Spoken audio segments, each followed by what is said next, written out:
80s, and much of the population has been added in these big cities there. What is happening in these big cities for space? That's what design show. In fact, 3-4 slides there. Like Delhi is almost like 2,379 kilometers. That's what is the total sprawl which you're talking about.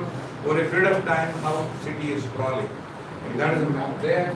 And then the next one is Mumbai, and the third one is Kolkata. Kolkata is huge spread there, spatially.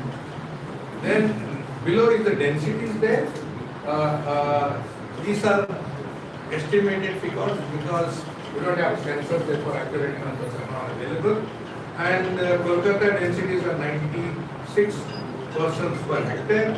Chennai is 101, and then Bangalore is 83, and Ahmedabad is 112.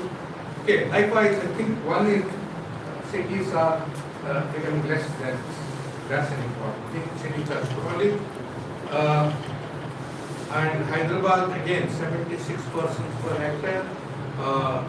Nagpur is 102, and Surat still is compact in that sense. It's 212. Therefore, the sprawl is what is the reality. Now, how do we moderate the spread? Cities spreading all over is the question. Gautam sir talked about transportation and TOD there. Okay, before I go there, what happens if you have sprawling cities? One, your trip length increase. You have to travel longer. Travel longer means you spend more time, and you'll occupy that space more time, and you'll need more roads and bigger roads. That's one trend which one needs to keep in mind. Bangalore adds about 400 cars per day in their stock. 400 cars. And another about 800 to 1,000 two-wheelers there. Ahmedabad adds about 250 cars each day. Just imagine the number of cars we will have, amount of road space we may need, and any amount of these flyovers or any road widening is not going to be very. Even if you widen our standards of roads from another 5 meters of width, but that also is going to be occupied very soon. Therefore, we need to find solutions elsewhere, and that's our public transport. Then, if you look at viability, when the sprawl takes place, mass transit will not be viable. Because the number of people you have, lot of estimates there, thinking that TOD will happen. The TOD will not happen, and therefore you end up running public transport, which is not going to be very attractive for people there. Then, of course, environmental impacts, congestion impacts, and that's a mess which you see in most cities there. Although we are fortunate, when you talk about congestion, cities getting congested, you say go to Bangalore and come back. Therefore, you will experience the congestion, severity of it, but we are not far away, even in Gujarat. I think that's a typical part. There, public health and safety risk, we kill about 350, 400 people a year. And of course, if you really take the entire country, the numbers are mind-boggling there. GHG emissions part is also something which is very important. Therefore, what do we do? Managing urban growth, much more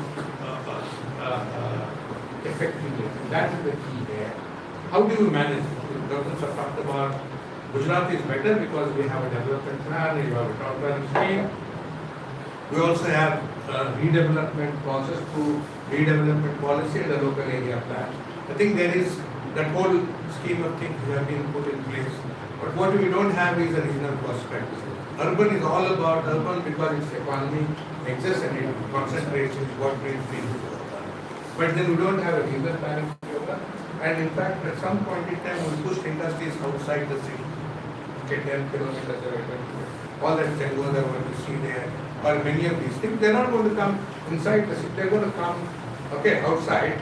Therefore, how do we connect cities to these economic centers, and then what happens in between? And therefore, the TOD is the key part of it which is being propagated.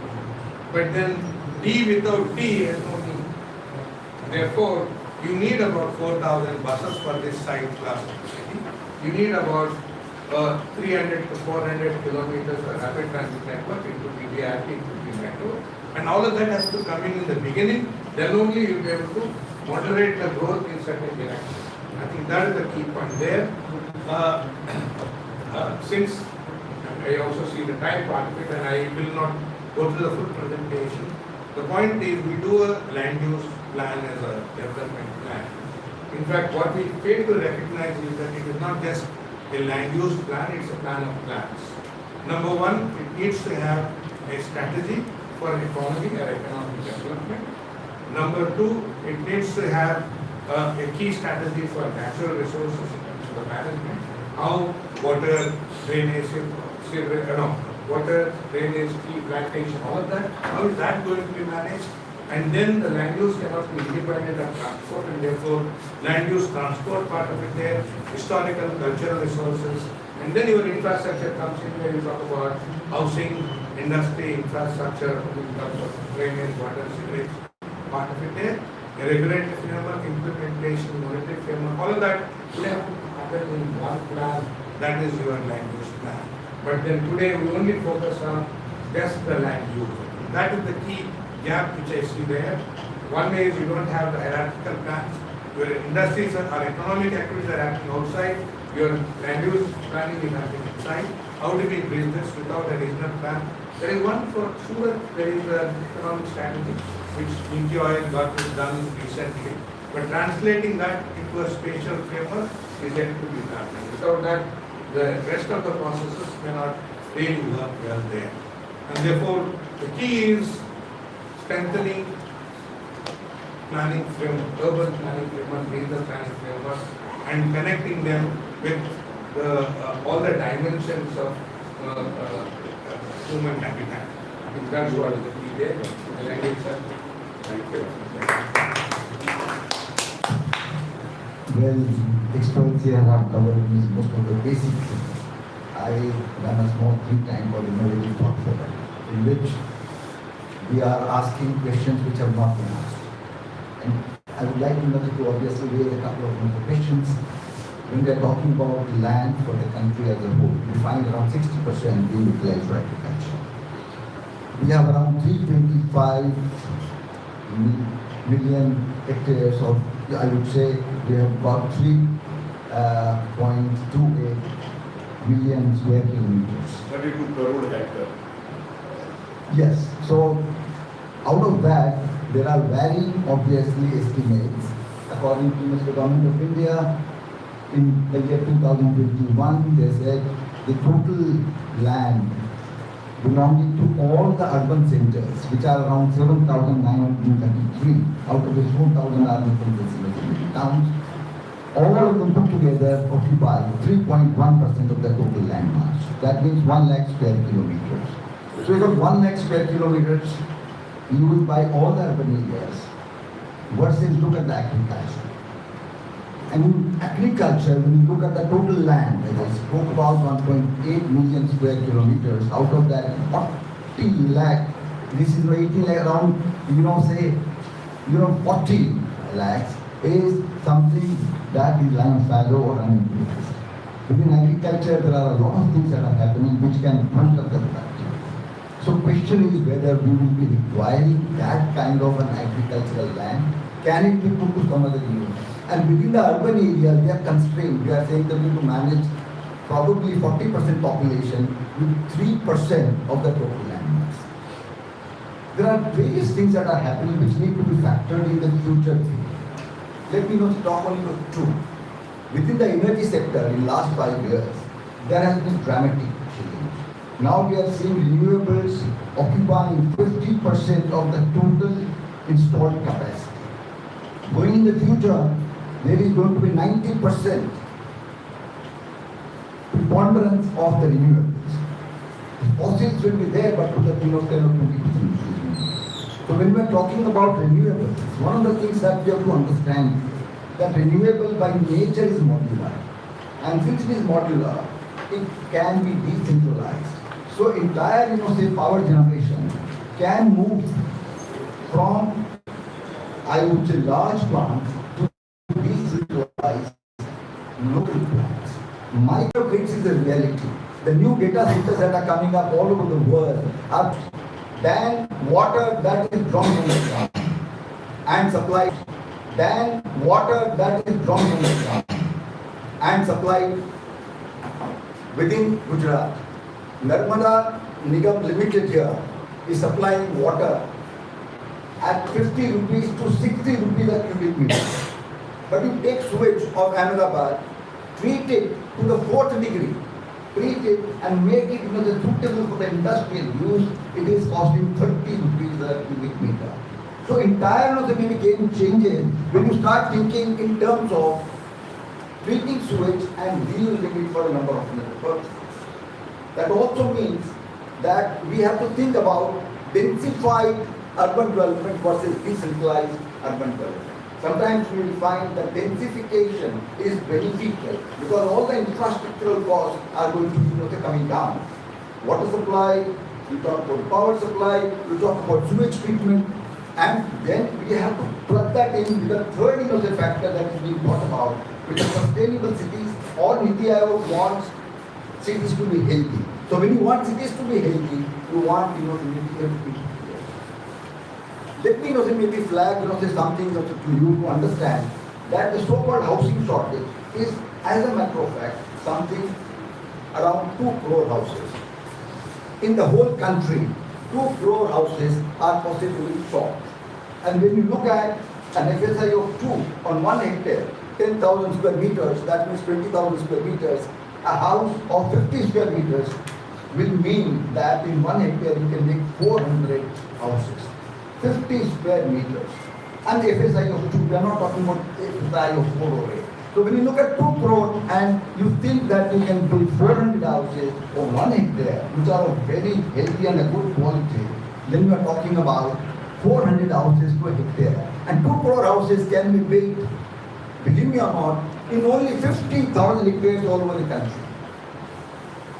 Now look at the wasted lands or surplus lands that are lying around. Central government undertakings called CPACs themselves are documented and say that they have got 10 lakh acres of wasted, surplus, unused lands. Only CPAC. Add to that the trusts, temples, churches, work boards, and you got a huge quantum of land that is not being used. So when you are looking at the housing shortage, it can be easily tackled by allowing the people with surplus lands to put up affordable housing projects without changing the ownership. So my first submission to this forum is, without changing the ownership, can we take up a few viable, few doable and obviously healthy activities like providing an affordable house and providing the other things. Only 50,000 hectares in the country as a whole.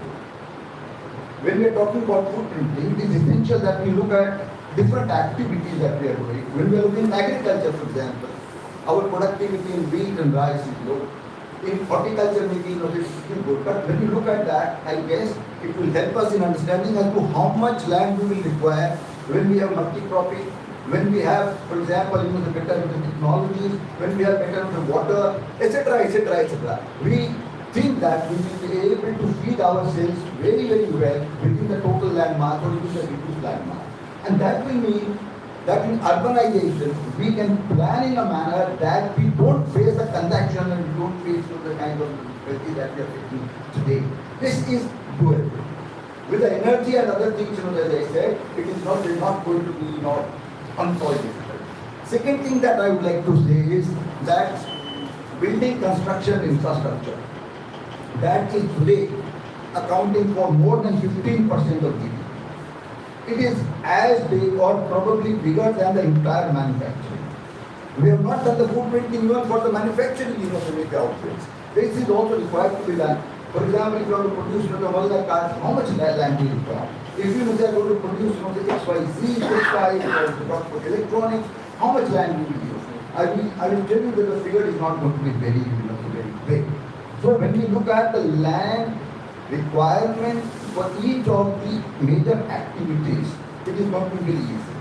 Let me tell you about the recent report that was discussed yesterday about the renewable energy, where we are saying that renewable energy alone, the kind of projection the government has made, will require close to 5% of the total land mass. Now that can be easily mitigated through, say, land use efficiency if you are able to promote rooftop. You don't require additional land. Agrivoltaics gives you approximately 80 to 90% of the crop. 80 to 90% of the crop is available.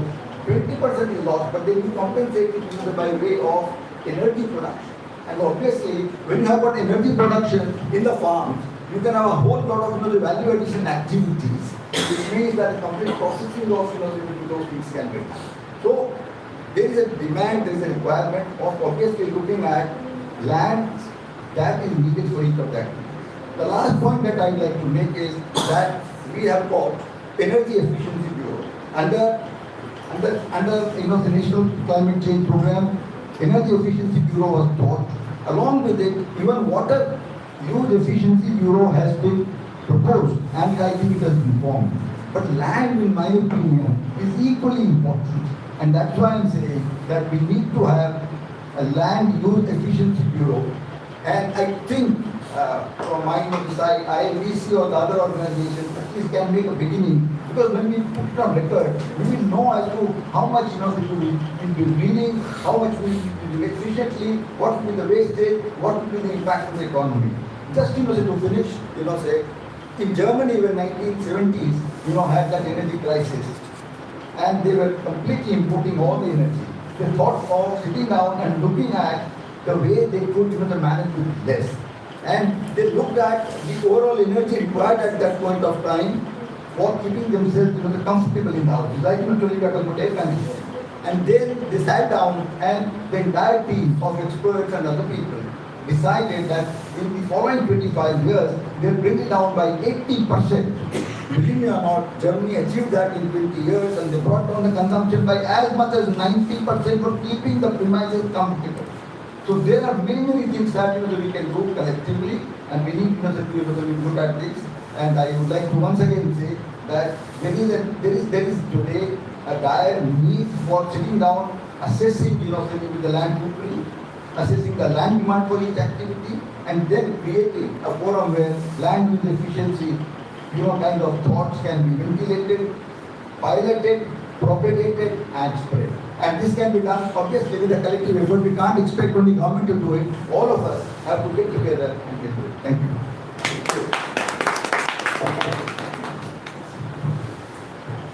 Thank you, my panelists who have completed on the dot at 12. But the organizers said that we can take 5 more minutes, so let me have the pleasure of not summarizing but highlighting a few points. When we had this topic, I thought this is one of the toughest topics, and we thought we should look at more closely about what this footprinting means.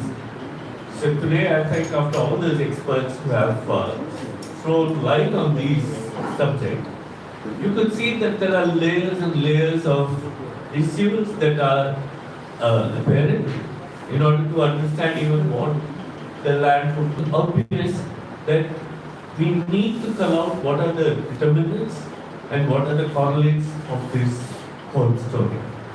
And lastly, we can't forget that behind all these macro pointers that we talked about, there are live human beings behind it. The one not only who controls it, but the one who uses it, and for one who is land is an intermediary.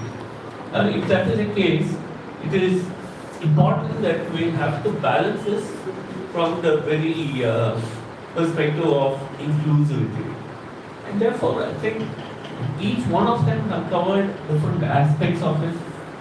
Can we, I would request the organizers, the ILBC, to even consider a small group or something to carry this forward, the thought. Because herein lies the most important aspect of starting with the inventarization of land parcels, to what use they have been put to, what are the maps that are available, even at a very macro scale of a city or of a I won't call it as a peri-urban, no longer they are peri-urban, they are transitional areas. So can we do it for the transitional areas? So then the issue of what both of them had talked about, that regionalization would be taken care of. Otherwise, no longer it is useful to have this compartment of rural versus urban. There's something between the sampling. Sir K. Patel also talked about it. I think we need to understand where these industries are, where the workplace is, and on which direction we want to drive the development and growth. If you want to have that kind of a thing towards Viksit Bharat, I think it would be useful if you can even do an inventarization on a pilot scale. I don't think we need to do it for all cities, all places. Even for some of the upcoming cities or the peri-urban, peri-metro cities, if we can do it, I think it would be useful. The second and the last point that I would like to do is, we need to have a good analysis of this in order to find out what determines what. In this case, whatever we are discussing, it looks land is influencing the consumption and the consumption is influencing the land. It can't be a simultaneous equation model. It can't be of that simultaneity. And therefore, we need to understand what is driving what. It may not be uniform across the space, across areas and across sectors. So if we can do this kind of a macro analysis, even if it is theoretical, half of it theoretical and half of it inventarization and mapping, I think we'd have done justice for this session and the topic. Thank you so much for all of you. Are there any questions? We can take one other question. Yeah, please. Heartily support your idea of inventarization, which I have been for many years of my life. But one area which probably we missed out discussing is, and probably it's not so relevant to Gujarat, I am now in Delhi, and there is this concept of unauthorized colonies. And that is how the urban areas are growing around Delhi. Some fly-by-night is purchasing 20 acres of land, making it into plots and selling it off, with no proper arrangement for infrastructure, nothing. People go and buy the plots in good faith, construct houses, and that then becomes a part of Delhi capital in the near future. But they don't have any of the requirements which are necessary for being a part of the urban area. Why doesn't government take care of it in advance, rather than as a theatre company say that we are going to regularize it now, which becomes a political issue, it becomes so many other problems arise. I think we should have a policy on how to manage development of colonies in peri-urban areas. That is very essential, and that is, again, I don't know about Gujarat, it's happening in any town I drive into, say Agra or Meerut. Gujarat also? Okay. I don't know why we are not planning it out. We should do it now. This multiplicity of the legal framework, people feel that better to break the law. Yeah. आधी जिंदगी उनकी permission में चली जाए, 5 साल वो road पे खड़े नहीं रहते. That's why they are thinking the question is the bribe in advance or bribe later. Yeah. But most of the complications we have created, and again, we have erected such a law that even a graduate, postgraduate man can't understand that what is this. He has to ask somebody. And the approval process in the city is so difficult that we desperate. But unless we are simplifying the law for transferring, for constructions, and for the new permissions or condition permissions, etc., it's all, here, everybody has put a, in 1 acre construction, they have to put 2,000 plants, something like that. Before completion certificate, they will bring out plants and put. The next day, so this, we have made not many impossible rules, regulations to follow, and officially Inspector Raj has got, but it exists in many ways. And that's why it had why a man is breaking law? Because he is forced. City, here people are not coming for housing, they are coming for Rozgar. Basic issue the Rozgar. And we are not in position to handle this. We feel that they are coming for encroachment, they are coming for slums, and slums are problem. But we can't have our life comfortable unless they are there. We have to have a simplification in the approvals, in land ownership, and this, unless we are removing these restrictions, this unauthorized colonies are coming and coming and coming. And you are open again, like waiving up waiver of bank loan, agricultural loan, some loan and this loan. This is also one that we have started. After 10 years, we will regulate. 2005 तक regulate किया, will regulate next one. He is also waiting that next election, before next election he will get it. This taken, and the reason is that we have inherited vast enactment where everything was for the king. Now we are replaced by the king. The king is replaced by us, ourselves. I have a meeting, sorry, but it's not my official view, it's my personal view, but we have to have simplified the law. Unless you are simplified the law, उसको implementation और उसका जो following है, it will be always impossible. Thanks a lot. It's not just a background. You can eat very